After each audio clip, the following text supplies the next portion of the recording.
Welcome again to another episode of First Step, where we get leaders in industry, professionals in their fields, to share with us the steps they took to get them to where they are today. Well, my surroundings are a little different.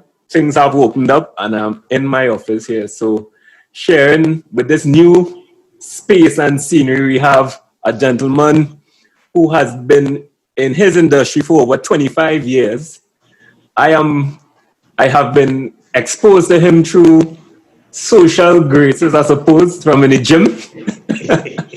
And he has been within that space of time. It might be about a year or just over a year of me interacting with him. He has shown me, a serious level of consideration in his advice, in his approach to business, and even putting me on in some of the things that he was involved with. We have a gentleman who has been integral in establishing or sitting on many boards.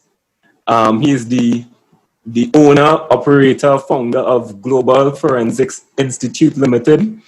He is also the president of the Association of Compliance Professionals of Trinidad and Tobago. I hope I get that right, Jerome. Yeah? Yeah, Good. And he's a really level, cool individual, right? We have with us today Mr. Jerome Chambers. How are you doing, my brother? Quite well.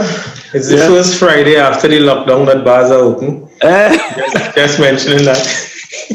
So I think you have a nice little after-work plan then. Boy, I know I could do with some relief from all this tenseness that was going on for the past. Well, yes, bars sell cool water as well. Yeah, they do, They do.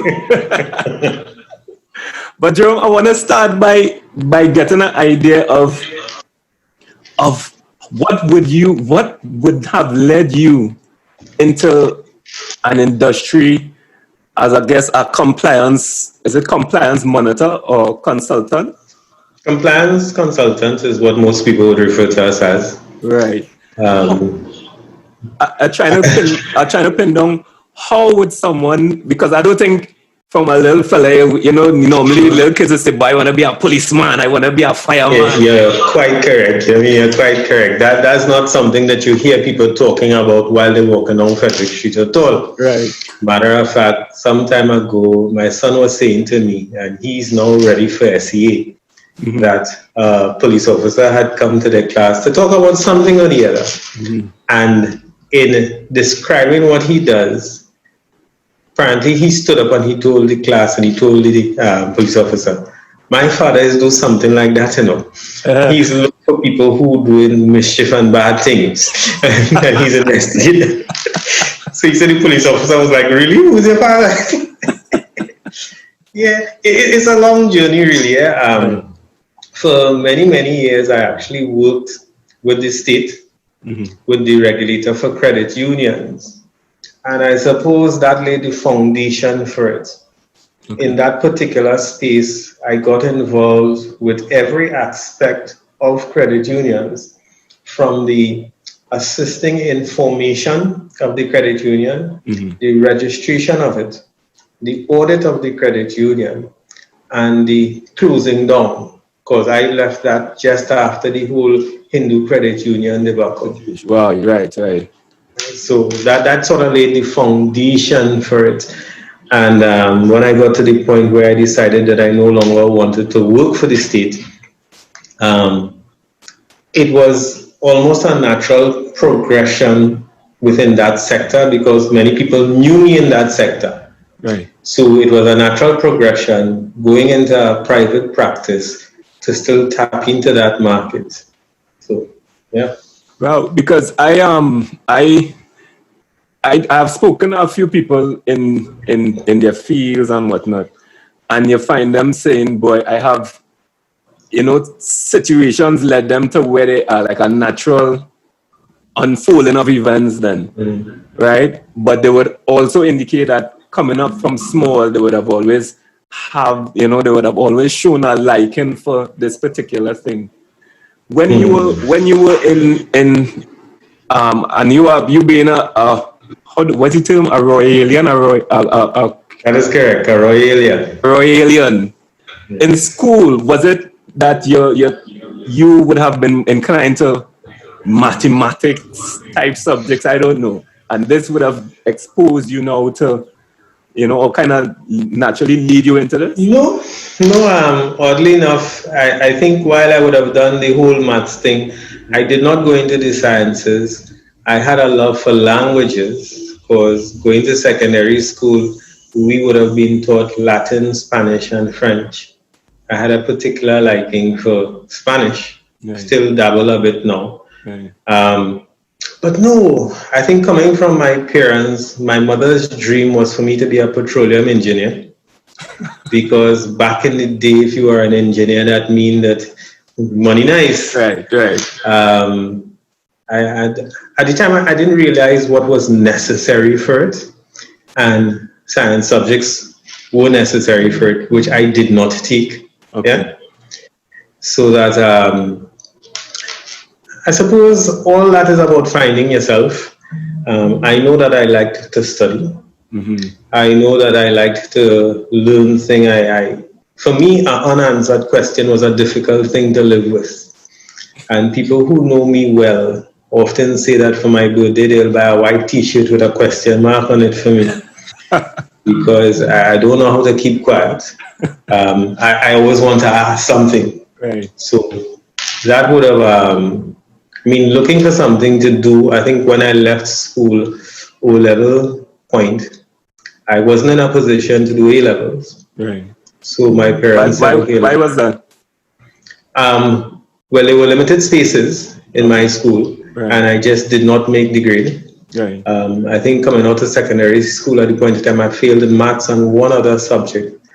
I did evening classes for a year. Made sure you got to the 5 subject level, because back in the day, you must have 5 O-levels kind of thing. Yeah. So that was a must. Yeah. And because I was curious, they got me into what was then John D, as we used to call it, John Donaldson Technical Institute. Mm-hmm. And what interested me was electronics. But in trying to go into John D, I discovered that I needed physics, mm-hmm. which of course I did not have. Mm-hmm. So the importance of preparing well in advance sort of hit me full there. Mm-hmm. And the only other thing available that was interesting to me was air conditioning and refrigeration. So my parents said, okay, well, sign up for that. Right. So I said, okay, it's something to do with something different. Mm-hmm. It's about figuring out how something works, the system works. Mm-hmm. And I went into that. It was interesting. But oddly enough, that was around the time when breakdancing was real popular. Right. And I got caught up in that. Wanted to go and breakdance. Now, whoever sees this, who knows me, probably going to be in absolute shock. Because there's nothing about me now that suggests, even remotely. Yeah. So that coming out of John D, we formed a group called Warp Crew. And many times running away from class, going Curab Junction with a piece of vinyl, putting it on the pavement under, it used to have a bar called Red Spot. Okay. And where Red Spot? I left Curab, so I'm trying to get up. Red Spot used to be upstairs by where Royal Castle is now. Right, okay. I think it still have a bar up there. That's like a first spot actually. But yeah. Mm-hmm. So especially on a Friday afternoon, you go with your piece of vinyl, you throw it down right there, mm-hmm. and we dancing and somebody passing around with a baseball cap. I see you killing yourself with laugh because I'm trying to picture you break dancing, Jerome. I can imagine this side, but yeah. So. Yeah, because there were always 2 sides of me. Right. Yeah, and that was one side in terms of just looking for a release. Right. And on the other side of it, I still paid attention to the schoolwork. Okay. And I think that's what puts a lot of people in trouble. Because a lot of the other people in the crew, they threw themselves so much into the breakdancing. So they seen themselves, if you remember that old movie like Turbo and Ozone and whatnot. Mm-hmm. But in my mind, I was acutely aware of the fact that this could only go so far. You know what I mean? You're not going to end up in Hollywood. Right. So it's about enjoyment. You make a little money, you drink a little beers, and you call that George. Right. So coming out, that was a 2-year program. Coming out of the first year, John D made arrangements for us to do some summer internships in the field. I ended up with a company called Comfort Engineering, which used to, well, I don't know if this still is, used to be on Mukurapa Road. Okay. And that was an interesting something because it showed me a lot of the field. So when they were building the Twin Towers in town, I actually worked there for a period of time because they were installing the units. Comfort also had a factory up Bakwauti, Trace in El Sicuro, where they used to assemble window units. Right. Worked there for a while as well. And I think first job really, you know, you're happy again, money in your pocket, this, that, the other. So you can spend and you can break dance and you can... Yes. Yeah. And the company said that they liked my work and they offered me a permanent job. So, you know, I don't want to go back to John D. So stayed and I worked there. And it was interesting. The turning point for me, and this is important because there are times people influence your life without even knowing that they're influencing it. I distinctly remember on a job site once, sitting with a fella who was senior to me in the company. His name was Wanza. And he asked me, he said, where you went to school? And I said, well, QRC. And he said, well, what you doing here? I said, well, what do you mean, what doing here? Working? Hey. He said, well, no. He said, the job that you're doing here, you're installing, you're repairing, you're assembling air conditioning units. He said, but you will never feel the coolness of an air conditioner because you're outside. Wow. He says, the people who are inside the office feeling what air conditioning feel like. He said, if you went to QRC and you have passes, why don't you want to be inside feeling the air conditioning? Wow. Boy, that hit me like a bolt of light. Yeah, it's in me and all. But that conversation had to be maybe about 30 years or more ago. And I remember it crystal. Now, I'm sure he probably never even remember he had that conversation. Yeah, he probably didn't even give it much thought after that. But after that, every day that started to ring in my mind. It was ringing in my mind one day when we went down West Mall to service some air conditioning units on West Mall roof. And rain was falling and I nearly slide off the roof. And I say, but you know this man. Was it Wanza? Wanza. Yeah. And I say, you know, this is really making sense. I need to come out of here and get inside. And that began a totally different process for me in terms of look for another type of job. Okay. And I think from there, I ended up applying to Service Commission. Okay. Because that was the other end of the scale back in those days. Get a public service job. Right, a government work. So I remember my mother was extremely happy that her son is getting a government work. And the very first assignment I got was a temporary clerk in Service Commission building itself. Stayed there for a little while, then they transferred me to what was called the Cooperative Development Division, which is the regulator for credit unions. And working in the public service back then was a strange thing, because I remember when I was transferred, it was in Riverside Plaza. Right. And my assignment for that first day was to hang up Christmas decorations. And forgot it. You're young, you're the newest person, temporary clad, everybody is your boss. Yeah. Right?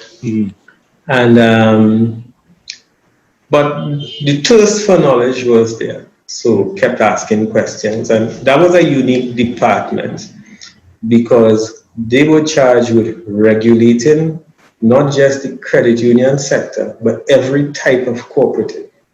So if it was a consumer cooperative, if it was a housing cooperative, they had to do it. Right. And all over Trinidad and Tobago. So started to get interested in it because I didn't know anything about it. And since I started to ask my normal 1,000,001 questions, the officers there started to say, well, okay, if you want to learn, we will teach you. Now, the majority of their field officers, the majority of their job is outside of the office.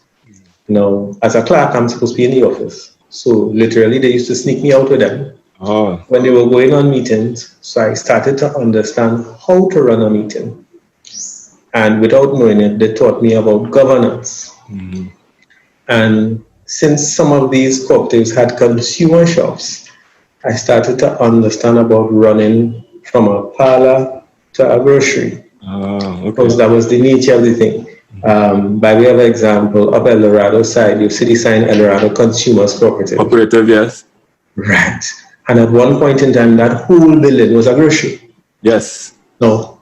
This is an corner of Cora, right there next to the KFC, yes, because I'm familiar with that area. Right. Now they break it down now, so they're renting out spots. Yes. But back in the day, that whole block was just the consumer cooperative, it was a grocery.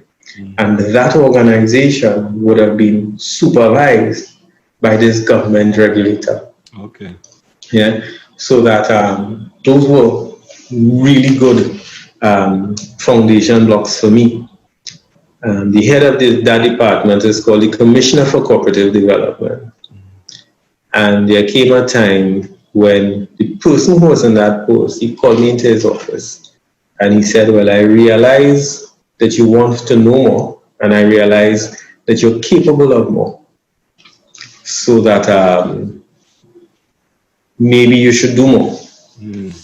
Okay. So he started to tell me that Cipriani Labour College offered a course to certify you in cooperatives. At the time, it was a diploma. So I said, okay, this sounds really interesting. And he also was a lecturer for that school. At Cipriani, okay. Yeah. Because Cipriani at the time offered two main programs, industrial relations and cooperative development.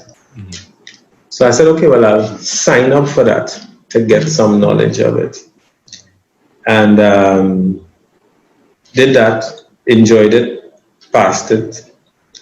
And just as I was about to finish, well, somewhere in between there, I saw an advertisement for cooperative officers, which are the officers. So I said, okay, I'll try my luck. Right. And this would have been corporate officers were in the government service. In the same the Department for Cooperative Development. Right, okay. Yeah. And the timing was fantastic because soon after I finished, they called for interviews. And I ended up getting the job. Right. And since I was curious and overly bright-eyed and bushy-tailed, because I have the practical experience, a lot of people who came in, they didn't have the experience I had working in the department before. So now I'm back in the department, just at a higher level. And I absolutely loved it, so I hit the ground running. That is a job where literally you could work 7 days for the week. In particular, there's a time of year where most credit unions have the AGM. That's around March, April, May. So you will find yourself working from Sunday to Sunday. And got the experience, lapped it up. But of course, came to a point where I felt that I needed to do more. I got to the point of, well, they have different grades, cooperative officer 1, 2, and 3. So by the time I got to be a grade 3, I was already supervising other officers. Right. So grade 3 would be the cap. That's it. It doesn't have. After grade 3, it's training officer, deputy commissioner, that sort of thing. Okay. Right. So the grade 3 is normally manage certain sectors, County St. George, County Caroni, that kind of thing. Right. I was County St. George at the time. And the interest in electronics was still there. So all in between there, I started to pursue the IT degree. And because I wanted to do more, I started a little side business doing computer repairs, assembling computers, that kind of thing. Because I'm a child of computers. I jumped into computers when we had Windows 3.1. Wow. Right? Those were the days when you literally take your phone line to plug into the computer to try to dial up to the internet. I know the dial up. Literally called dial up. Literally, the sound effects, And so got into the computer business. That went okay for a while. So you could kind of balance your government job and that. Right. Wanted to do more. Working in the state sector also brought forward to me a love of the law. So it was a natural progression to want to study law. Wow. Right. So I started to get into that after, but I wanted to end up with a master's as well. So a master's I had a little in law or just in business, an MBA. Right. Okay. So I started a little toss up in my mind, and I think, and this probably is the second turning point for me. You always have to be careful who you ask for advice. Because at the time I had an internet cafe, and I remember asking one of my customers who also operated in the credit union sector, said, I'm studying to go to do my MBA, but I really want to do a law degree. That's what I think. He was older than me. And I distinctly remember he said to me, we have too many lawyers in the world already. And I believed him. Right? Not realizing until long after that he just didn't like lawyers. Oh gosh. And that was a turning point because, sometimes you want to go in a particular direction, particularly in terms of career study. And you don't have within your network anybody else who is already there to give you proper advice. So you might just ask somebody who older, who appears to be educated. And you would assume wiser and better able to. So you gotta be so careful to sift out that information.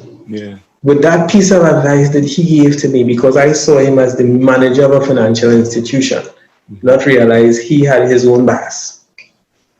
I decided, okay, go for the masters. I signed up for LogChat, GSP there, and I applied to do an executive master's in business administration and started that. Well, thankfully, back in those days, GATE was still around because executive MBA, not cheap. GATE covered 50% of it. I took a loan for the other 50%. And next turning point, doing that MBA changed my entire life and my entire viewpoint of the world. That's interesting. And to me, it's mind-blowing. I don't know if it's the approach, because in that particular school, at the time, they focused on making things as practical as possible. I remember one of the leaders said, that school came out of the Institute of Business in UE. And they said one of the issues that they had is that the private sector said to UE, too many of your graduates are coming out with degrees, but when we put them to work, they can't fit in. Job. So the private sector said, we want something that trains people to hit the ground running when they graduate. And that's why they created after LogChat, Graduate School of Business. And if you've ever gone in there, you would realize many of the items there are named after businesses. So that to start with the name of the school, they would have donated, I think, about $10 or $12 million. So that's why it was named after them. The library is named after Republic Bank. Some of the classrooms are named after TSTT, that kind of thing. Because the private sector contributed to the structure. That's right. Because of the need for practically train people, right? That's right. So even a lot of almost all of your assignments, when you had assignments to do, the teaching was the assignment must be based on an actual existing company. Whether you're doing HR, whether you're doing management accounts, whether you're doing macroeconomics, whatever assignment they give you, it must be on an existing company, either in Trinidad or outside. You must be able to identify a problem that exists in that company. And your assignment really is how you're changing that or fixing that problem. Wow. Okay. So we had that for 2 years at all different levels.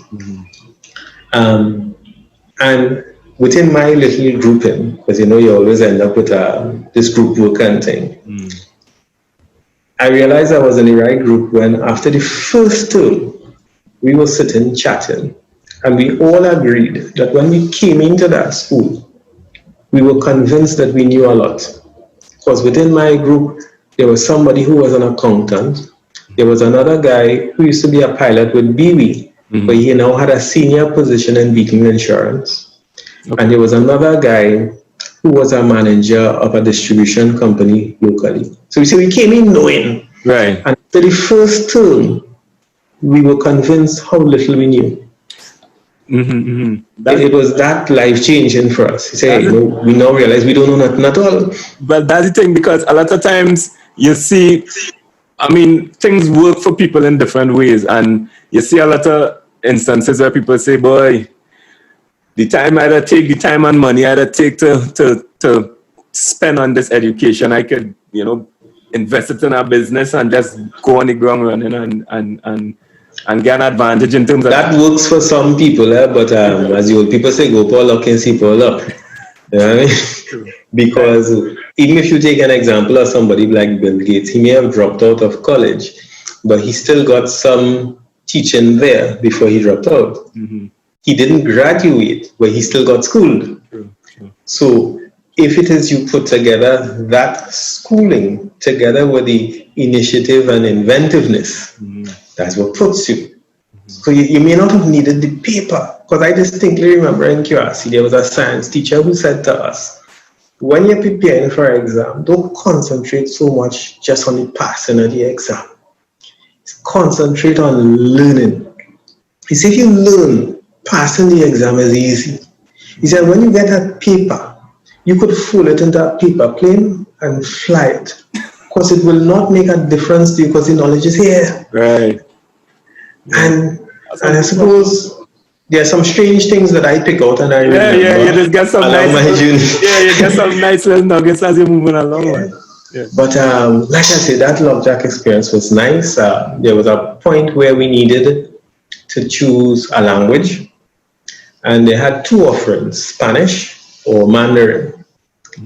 And I always had a love of Spanish, and I could hold my own in our conversation, so it made no sense choosing that as an elective. So I chose Mandarin, and that was an experience. Wow. So that I had the opportunity to go to China some time ago. Right. And I really laughed with amusement at the expressions on their faces when they heard me speak to them in their tongue. How is your Mandarin? It's rusty now, because like with most languages, if you're not constantly doing it, you do forget. Right. Yeah, but it was an interesting experience. What was interesting as well is that the teacher for that class looked like you and I. Oh, wow. Okay. Yeah, and that really amazed me. Yeah. But so coming towards the end of that MBA, I suppose life experiences again. I understood the mistake that I made in law, and I was in a groove. So went and I played mad and I signed up to do my law degree. You love this. That was an interesting experience, I have to admit. It wasn't easy. Okay. It wasn't easy at all, but I was determined. I was really determined. And short version of the long story is that I ended up with my executive master's degree, and later on I ended up with my LLB. Right. The only hiccup at that point was that to fully practice and be called to the bar, after you get your law degree, you need another license called the LEC down here. And if you pass through UE to do your law degree, you have automatic entry into Hewden Law School. Okay. But that's full time, right? I was working. Right. You were still working in your job that you had, right? Right. I was doing my private business, and and I was still working for the state at that point. How were you able to balance all those things, though? It wasn't easy. I suppose, as the old people say, bad mind. I just know that I needed to be better than I was. I needed to be better than the foundation that I had, because my parents were not educated people. Okay. Right? The person who grew me up, my stepfather, was a taxi driver. He would have left school, primary school, to work because he had to. My mother, before I was born, ran a daycare center, and she was a seamstress. Nothing beyond primary school, if I remember correctly. Right. Okay. But they both understood the value of education. It's just that they could not say which direction to go into, because they didn't know that. Yeah. Right? So in my mind, I simply had it that I wanted to put a better foundation. And around that time, I think I was now beginning to discover what I really liked. I think analyzing and maybe my love of computers went into something else, because to build a computer, you need to understand how to connect the dots, how things flow, the difference between an operating system and an application program, those kinds of things. So my mind started to put it in all sorts of ways, and believe it or not, doing a law degree is the same thing. You need to understand how things work. If it is you have 100 things, how they work together, in what sequence, what must come before what happens if one is missing, that's law. Because essentially they say you read for a law degree. Right? And it was when I was doing that I discovered I suddenly needed glasses. Up late in the night reading, that sort of thing. And the whole thing with the UE thing, if you go UE full time, automatic entry into Hewden. Right. If you take the route I did, which was University of London, you must then sit an exam to get into Hewden. Right. Okay. And that's like passing a camel through the eye of a needle. Because literally, I think I sat the exam twice. And I remember once in the room, there were could be 150 to 200 people writing the exam. And the amount of spaces in Hewden available after the UE students were 5. Wow. Yeah. So the first time I wrote the exam was a kind of a bitter pill. They called me and they said that I passed and they were offering me a place. When I got my results from University of London, I failed one subject to get my degree. So that made I could not take the place in. Okay.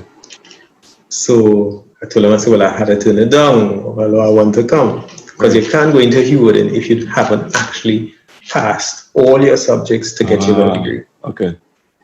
So I did over the subject, I failed. The next year I passed it. Right. Did over the Hewden exam and I failed the Hewden exam. So that was an impossibility, really. Wow. Then I got to the point I said, okay, well, I need to make a decision, because with the LLB I had, I could try again to sit the exam, or I could work some magic and go up to England for 9 months to get they have a different name for it, but it will allow me to practice to become back. Right. The challenges there would be, you're talking about, at the time about £9,000 for that 9 months, and a 10 to 1. Right? Now that's just tuition and books. That's not even accommodation. Right. I mean, and around that time I was married, so the thought of doing that just wasn't there. That kind of coincided with coming out of Lockjack as well. And I recall meeting within the government service a guy who they brought in as a consultant. Short guy, originally from Africa, but he operated out of Los Angeles. His name was Christopher Imosili. Yeah.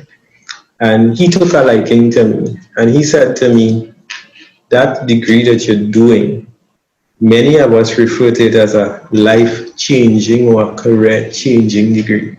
Okay. I know he was a PhD, Right. and didn't really understood what he meant there. But for the little time that he was there, he tried to mentor me. Right. But he said to me, "You look like you could do more." Hmm. And by the time I finished the MBA, I realized what he was talking about. It was the strangest thing because some of the same problems that existed, I suddenly started to see ways to fix it. And I could not understand how is it nobody else could see what I was seeing. Wow. Okay. So I started to get frustrated. And the government service isn't the most flexible thing in the world either. Right. Right? It is steeped in tradition. It is, and bureaucracy. And day by day, I started to get more and more frustrated. I went through a syndrome where on Sunday night I would get a pain in my stomach when I realized the following day was Monday morning. Yeah. Wow. And in finishing up the MBA, what I did as my final was a business plan. And the business plan to me was my escape. How would I move from the public service into the private sector, running my own business? And the business plan was good. I got an A for it. Did all my research. I came up with an idea to form a company to do what is called mystery shopping. Okay. Now, that is not a popular thing in the Caribbean. No. But a mystery shopper is somebody who goes to a business pretending to be a customer and does an assessment of them, show how they could improve that kind of thing. And I remember doing surveys, people who said yes, they liked the idea, they would come on as clients, this, that, the other. And after I started the business, because I eventually resigned from the public service, I remember the head of the department asked me, he said, "But you're sure?" He said, "Going to be a consultant, not easy, you know, sometimes you have no money.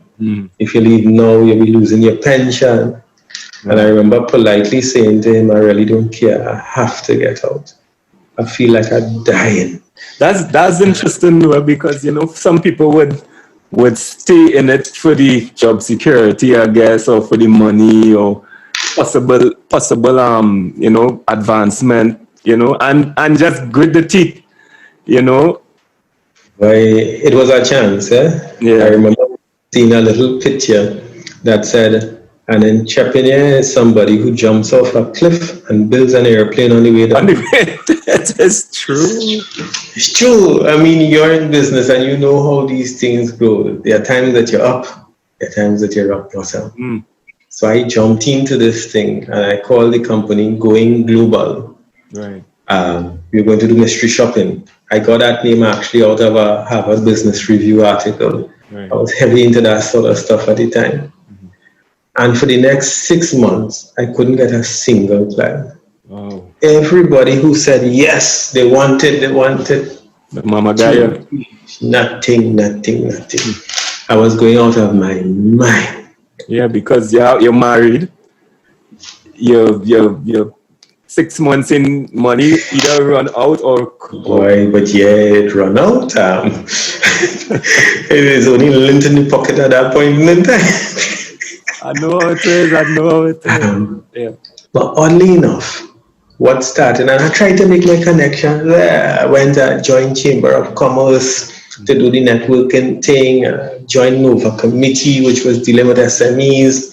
I did everything that I think I could, and it just wasn't going anywhere. Then some of the same credit unions who said they would take the mystery shopping but didn't, started to ask me about training. Because they were familiar with my style of training when I was still in the government service.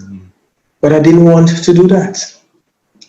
And next turning point, I remember listening to Claudia Pegasade in a session that we were having. And she related her personal experience with the first store that she opened. And she said something that stuck in my mind again.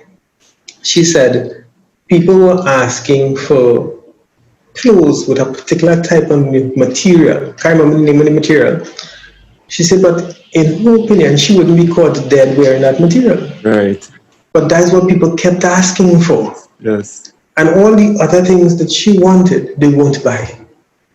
And she came to a realization that there are times in business, it's not what you want to sell, it's what people want to buy. Right. Right? That stuck with me. And I said, look, it's do or die. If that's what they're asking for, Get them. do that. So I started to do that. And that's how we started to come above the water. Okay. I was annoyed because that was a totally different business. Right. That is not what I wanted to do at all. And this would have been a little over 6 months into your business.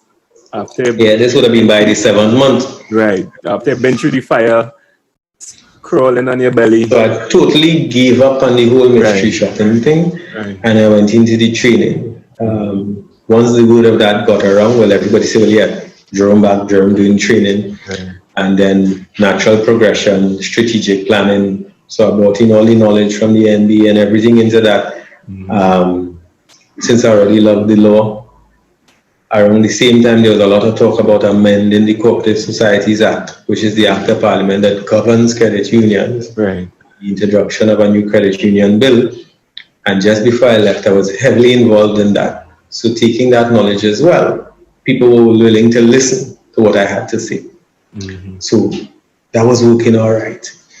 I think the lowest point in that period would have been a few years after that. When was the last time that I had a state of emergency? So you would have been probably 2013 or 12. Somewhere around there. Yeah, 2013, because it was the same year when they came in, which was 2013. Right. Well, no, they came in 2010, I think. 2010? Yes. I think so. Yes.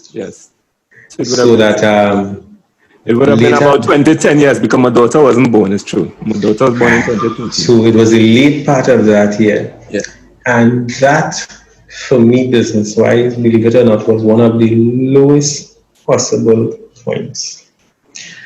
But during the SOE? That's correct. Yeah, that SOE. Now, it's a strange thing.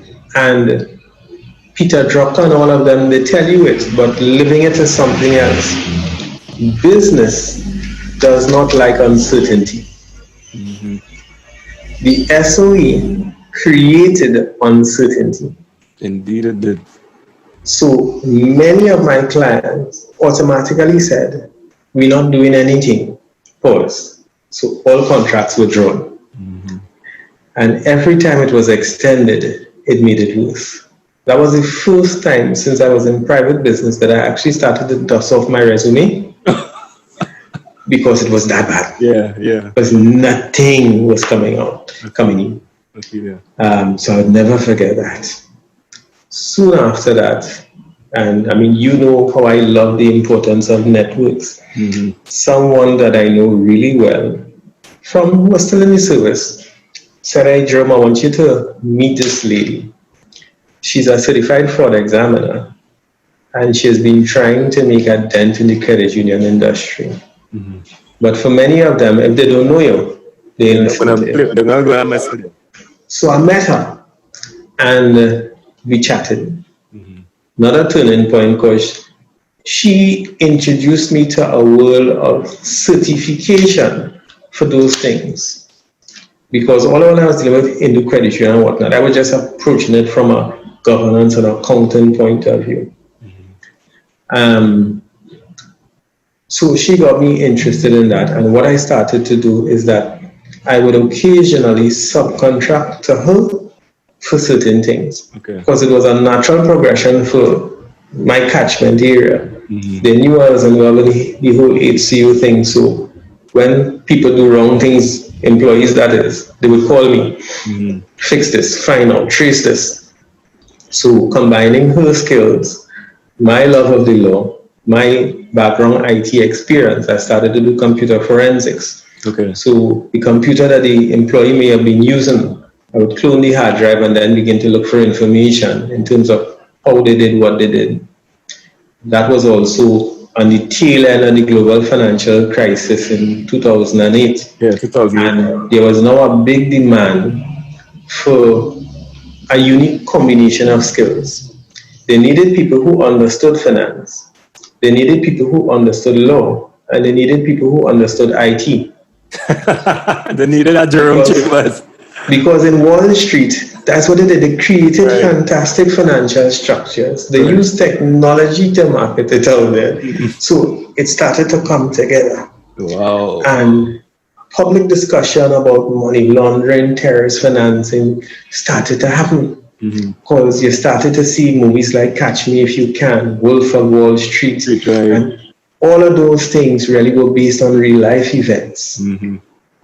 So coming out of the whole fraud thing, learning the money laundering, I said, okay, I need to become certified. Do I go for the certified fraud examiner, or do I become certified in anti-money laundering? And by that time, the person who I was subcontracting with, I said, here, what? Let's form a company together. Right. Your skill is fraud investigations. I will get my skill up to the point where I could say I'm an expert in money laundering, terrorist financing. So I went and did an international designation for that.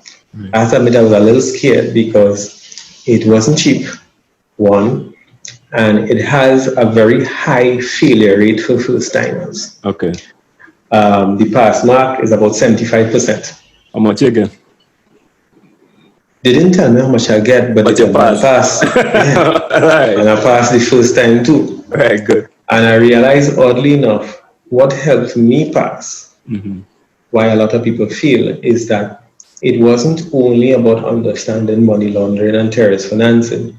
It was about understanding how businesses operate and how they could be used to do that. Right. And because I have that background, right. that pulled me through. That's so that within the exam, when they talking about World Bank and IMF and all this kind of thing, for people who are not familiar with that, that's great. But those were things I had to do in my MBA. So it was a breeze. I want to find out something.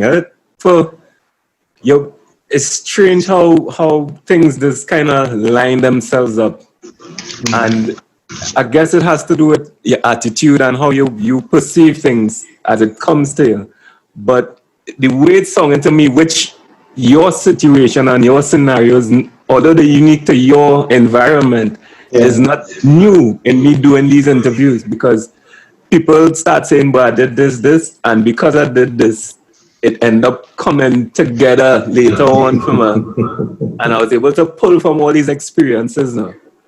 But you don't see it at the beginning, huh? You don't see it at the beginning. So even at the beginning, you could be frustrated out of your mind. Yeah. Because there have been some times there that I really wondered, what are you doing? Are you sure you're in the right path? Me too, partner. Yeah, there are times that you question yourself. And the thing is, it might sound strange to say, but I would say, especially as a man. Yeah. Right? Now, that might not be politically correct, because everything now they talk about supporting women, this, that, the other. But I have a pet peeve in that there are very few support systems for men. Right? If at all, and I've been real nice to say few. You're quite right. Right? And men bear the burden of having to, I guess in their own minds, having to be the provider. That is correct. Yeah. And if you get that wrong, society, your partners, everybody comes down on you like a ton of bricks, because you're supposed to know what it is to be a man. You're supposed to know to be able to provide always. And you're supposed to know how to control your emotions. All of those things. Right? Now, on the other side of the fence, nobody there is supposed to know. They are allowed to break down. They are allowed to bare their soul to their friends. But really and truly, how many men could bare their soul to an ex-man? No, that don't happen. Even if you try doing it, you might get some old talk. But I'm to you, why? It doesn't exist. So very often we end up fighting wars within our head. right? And those on the outside don't always understand how or why we react the way that we do, Yeah. right? It's And true. that's a real situation. Yeah. When you are trying to deal with all these things mentally, and at the same time pay the bill, at the same time attempt to look after a family, and do it with a suit of armor on Yeah. that looks as though it has no kinks in it, right? That's I That's feel not it easy. 100%. That 100. is not easy at all, at all, at all, at all. And yeah. So when you went on to partner up with the with the business partner at that time, and you decided to take the chance of investing in yourself and doing the course in your full suit of man armor, knowing that underneath the suit have all these these You need about these 10 case proper, of WD-40. you understand? How how how how geared up in your mind were you to to risk it, you know, not knowing that what kind of returns you could see from it, or you just knew? I was get up because I tried on that point to be better prepared, and I did a bit of forecasting, and I realized that it was the future, Right. right? Clearly, it was the next big thing. The world was going after money laundering, terrorist financing. Remember, all of this is right after 9/11 and Yes. the like. So the world is pushing it. And the need for people who are certified in it was growing. Mm-hmm. Right? So they were still trying to track down some people from the financial crisis. Right. Right? All of this was in the days of Stanford with cricket and all this kind of thing. Right. And Right. all of these things were hugely connected. Mm-hmm. Made off. They had I think made off. Right. All of them were, He yeah. was one of them as well. So there was a global push as to how do we rescue the world from this. Yeah. So the certification I went after was an international certification. My only concern was, would Trinidad and Tobago catch up to it quickly enough? Yeah, because there are times we were slow on that. Yeah, yeah. I know it's gonna be like 6 years behind. Now, what saved it is that Trinidad and Tobago's position or willingness wasn't up to Trinidad and Tobago. There was a force that came from outside the country to toe the line. And if you don't toe the line, we will blacklist the entire country. Right. And that came as a big push. So there were a lot of things that we didn't have a choice in. Yeah. So that local banks found themselves in situations where international banks started to watch them cut eye. They ensured they want to do a transaction for a local bank because we ain't up to scratch yet. Right. And that and when we really launched off then, again the importance of networks, I realized I needed to make a good connection with the main regulator dealing with money laundering locally. And of course, my thought was, how do I do that? Because I'm new, I'm nobody. Right. I wanted to have a workshop and I wanted to have their presence because I said to myself, if I can have their presence, anybody who attends will say, hey, maybe he knows what he's talking about. Yeah, kind of legitimize this situation. Yeah. And I reached out to a guy who, strange connection again, he used to work in the police service. He had worked in a state enterprise that I was involved in, and I had treated him well, fairly. And he was now working for a large commercial bank, heading investigations. So I reached out to him and I said, well, boy, I want to do this thing, but I'm studying how to approach this regulator. And he says, I will introduce you. I said, oh, you could introduce me. And it turned out that the second in command both of them used to work together in the police service. Oh. But I didn't know that. Wow. So he arranged a meeting and he took me. And I would never forget it because in the meeting, there was one person who I don't remember. My guy, me, the head and the deputy head. And my guy is singing praises and whatnot and whatnot. Mm-hmm. And in the middle of the meeting, the head stops him and says, I understand all that, you know, but why him? What is he bringing to the table that will help Trinidad and Tobago, and why are you singing his praises? Why my blood run cold? Yeah, because he's studying if it's some kind of little fishy, you don't know what he thinks, right? Some fishy thing. Right. And, well, I suppose I could say it now. The head at the time was a lady called Suzanne Francois. Mm-hmm. She's a serious lady, yeah? Mm-hmm. And, well, the person who was speaking on my behalf explained how he got to know me. Mm-hmm. The fact that he got to know me originally because I worked with the regulator for credit unions. Mm-hmm. And then later on, I was on the board of a state enterprise when he was head of security. And a number of things happened, and I acted as the arbiter. Mm-hmm. And my role was always stick to the law, what the law says. Right. And that laid the foundation in terms of, okay, he is legitimate. So they actually sent somebody to that very first session that I had. Wow. And that built some momentum. You know what I mean? And that momentum really helped. It's interesting how you which I observed of you even prior to you mentioning it here. You have great respect for the power of your network or power of network. You always, and you always help to, like for me, we would have met in the gym, which, you know, socially, I didn't appreciate the gym for what it is apart from working out until I started going. I was never really keen on it. But going to the gym exposed me to so many people, which then augured to business and you know. But you always seem to me very much keen on networking. You know, putting somebody on here, you know, this. You had to choose your circle, you know, because even if you take the gym as an example, not every gym would have given you that same result that you're talking about, you know.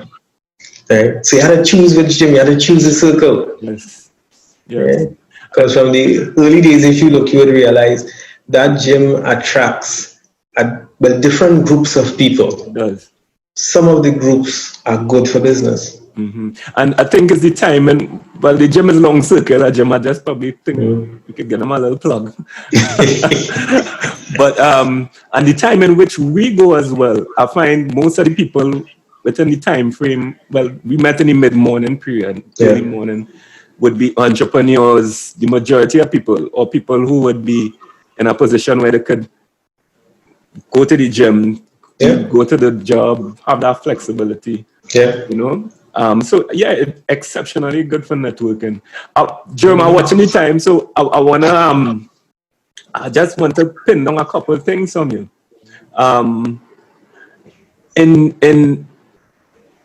In you moving, how much this might be a little spiritually oriented, but how much do you think we are destined for what we end up being in this part, in the sense of you started off from school, you went journey, you wanted to do X, you ended up doing AC, you moved on and Wazim, whatever his name, you know, he started and things started falling in place for you, and everything you did positioned you to be in a advantageous position now. Do you think we might be predestined a bit, boy, or it's just luck of the draw or foresight in your part to know, you know what, I need to do X, Y, and Z? You know, I never thought of it that way before, but I think it may be predestined. Mm-hmm. And a huge part of the journey is trying to figure out what that destiny is. Right? At this point in my life, I have concluded that I like to teach, but it is not teaching in the sense of a normal classroom. Right? I absolutely love what I do, and a huge part of it is that even though some of the things I teach must have theory in it, to help it make meaning, I always look for the practical parts and show people how the theory makes sense. I remember recently I was preparing some two ladies for that same exam that I took. And I gave them an example of something with simultaneous equations. And they were like, what? We talking about? I say, you all sound like people who were told when they were going to secondary school, don't worry about that, you will never use it again. I say, well, then they lied to you. You know what I mean? Because I just say that sometimes. it's just a matter of finding out how to use it.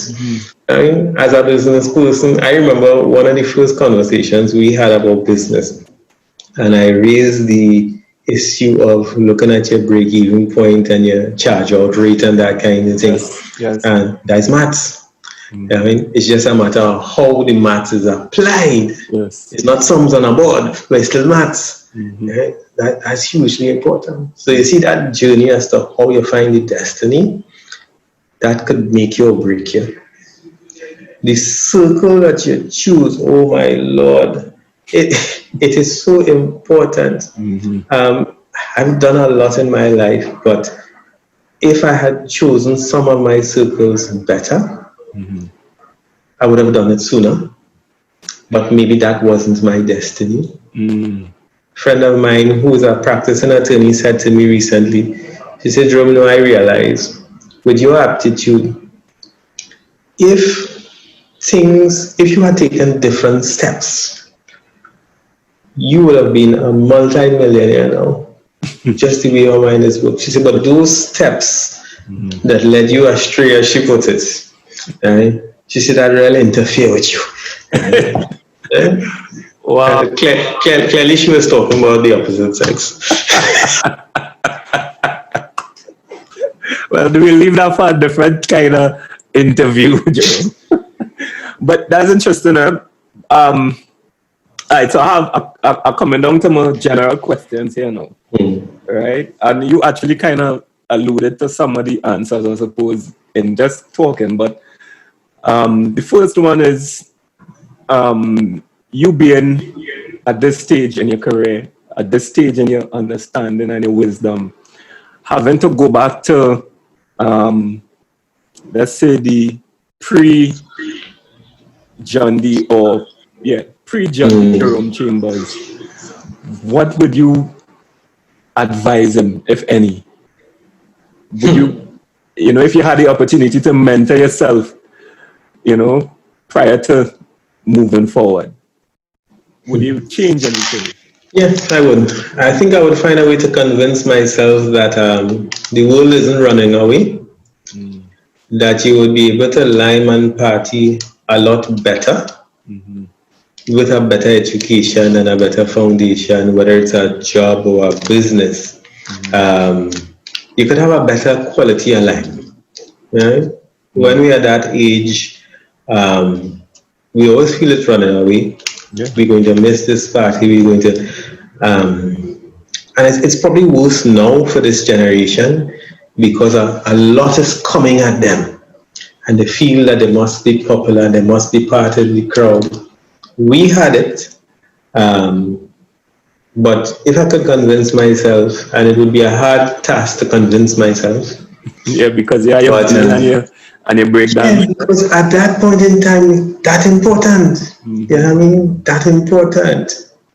How you dress was important, then it's more important now. But if I could convince myself that, hey, perhaps it's better to concentrate and be a nerd for a few years, so you could be a Bill Gates after and buy anything you want, and go anywhere that you want to. You know what I mean? So that is the difference between maybe using the land and sea bridge or going to Dubai. There's a big difference. Yeah, that's a huge difference. Yeah, when you're young, it's difficult to see that fact. Yeah. But yeah.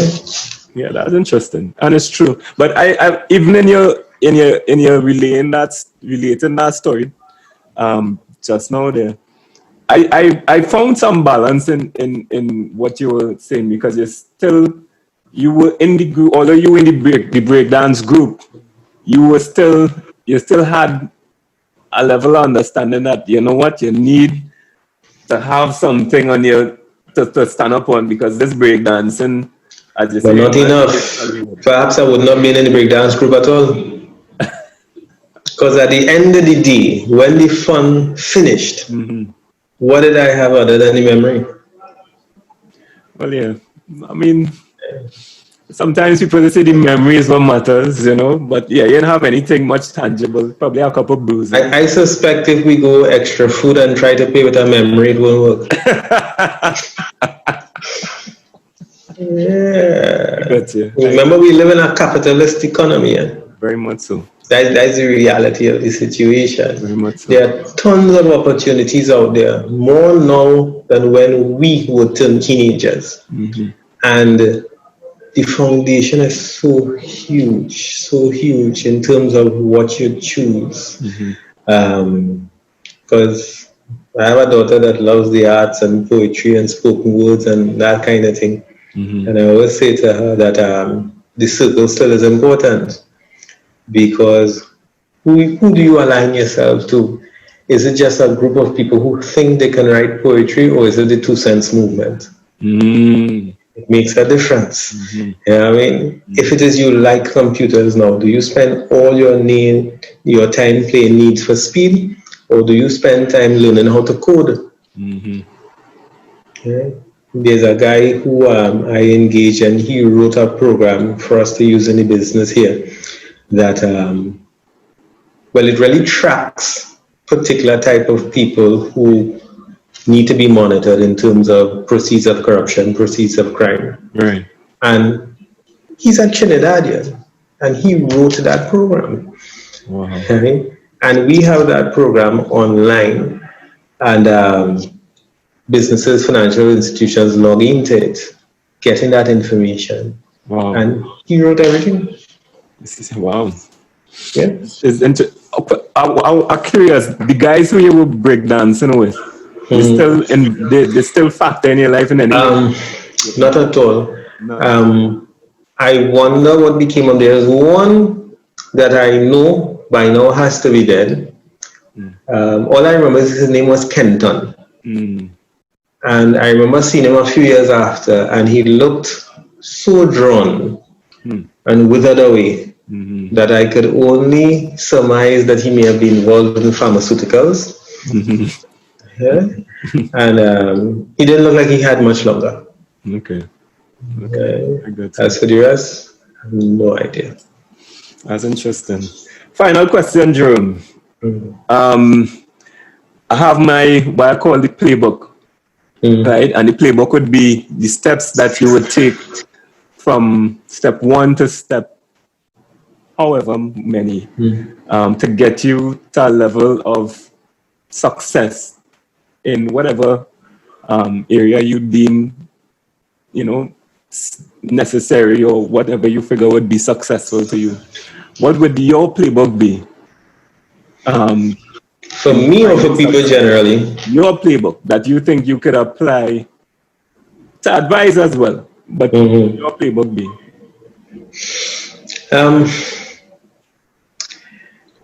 Well, I kind of get asked that a few times by people who want to get into this particular industry.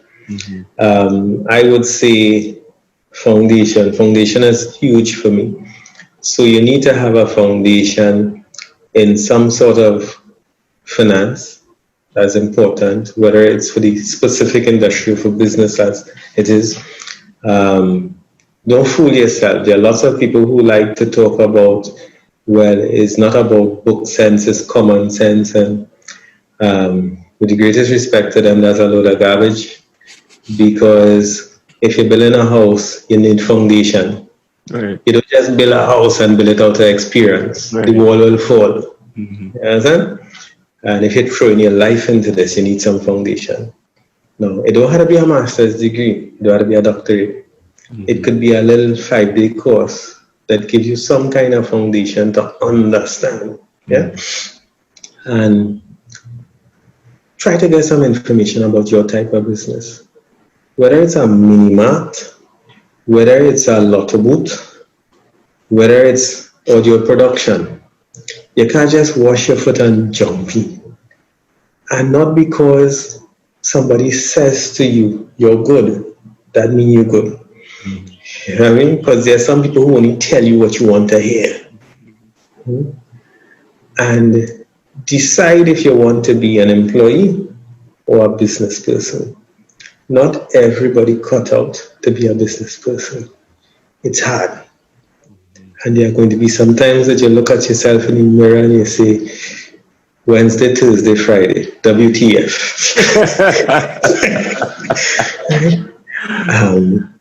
It reminds me of somebody that we both know. And I often say to myself that he has difficulty walking and chewing gum at the same time.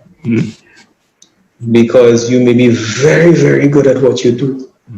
But the ability to manage your business, that will put you in some problems. As an artist, you're so concentrating on how good the painting looking, the pastels, the whatnot. But you must be able to see it from the customer point of view. Very true. Because it's the customer who had to pay for it.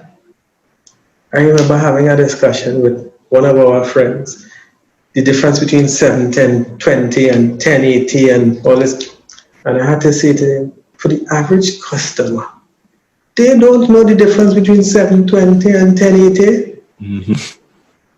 It looked like high definition is high definition. That's right. So in your eye, it's perfect.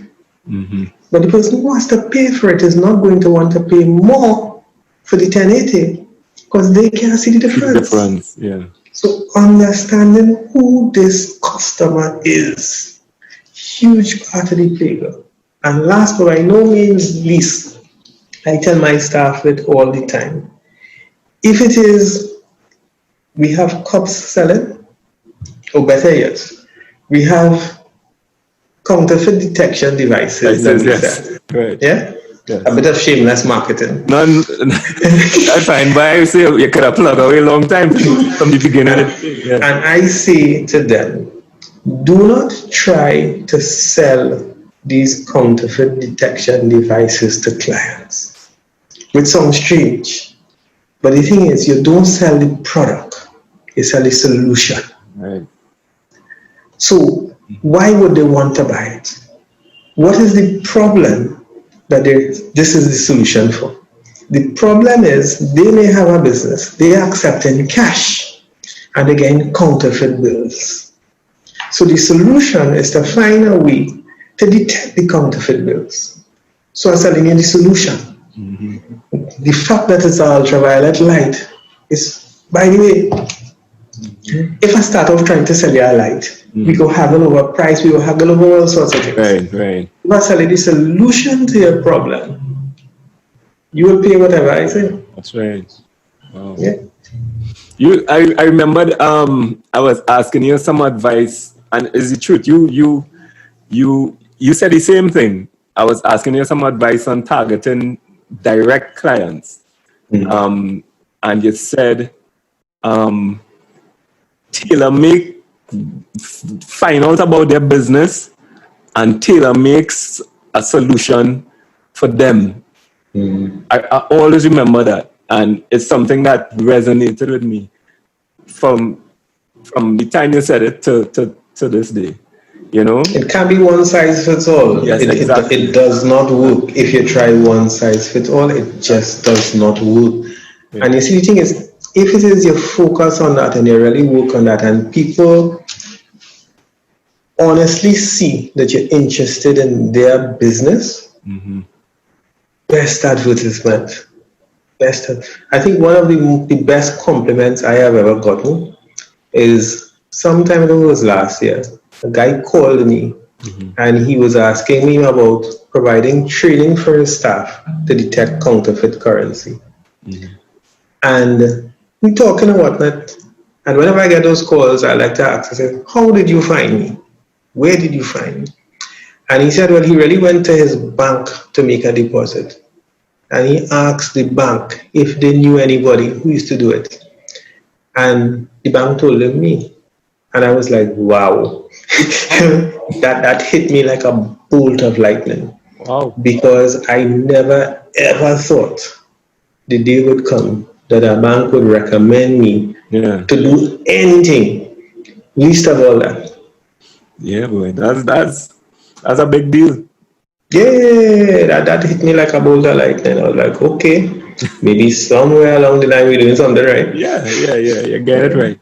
You get it right. But Jerome, I mean, I want to kind of look to wrap up now, but I just really want to express to you the gratitude I have in terms of you making the time. I know we've been working on this for a while, and one thing, next thing, but you, as gracious as you've always been, you're accommodating, you allowed me to work things through, and we finally got a solution which worked. But I really must admit, I have seen you work in terms of the training sessions, because you allowed me the opportunity to showcase my business in one of your seminars at the Normandy. And you're a teacher, and I was interested to see how you would approach the training, because I find it so chill now. But the session I was engaged, and I wasn't even, one of the direct stakeholders, so to speak. But yeah, you have a gift for that. You really do. Your training sessions weren't, for me, somebody who have no interest in that. I was really interested in the session. It really was. I wasn't bored. I was intrigued. I learned some stuff as well. But Have you ever looked at Les Brown? Yeah, man. Yeah. Les Brown is That was the first person I ever saw, and I said to myself, I could do that. Yeah, and Les Brown is a big deal. He extremely dynamic. But your training sessions were like that. It had a little humor. It had a little, interacting, people laughing, and you getting your information. Was smart. I say, yeah, this bugger is smart. You know what he doing. Anyhow, Jerome, I want to really say thanks so much for making the time and, sharing with us, your journey and how many moves it took to bring the whole jigsaw puzzle, the Rubik's Cube together, And I really, really enjoyed this session. It was very informative. Thanks very much, sir. Thanks very, very much for making the time. Most welcome. All right. Be blessed. Take care. Okay.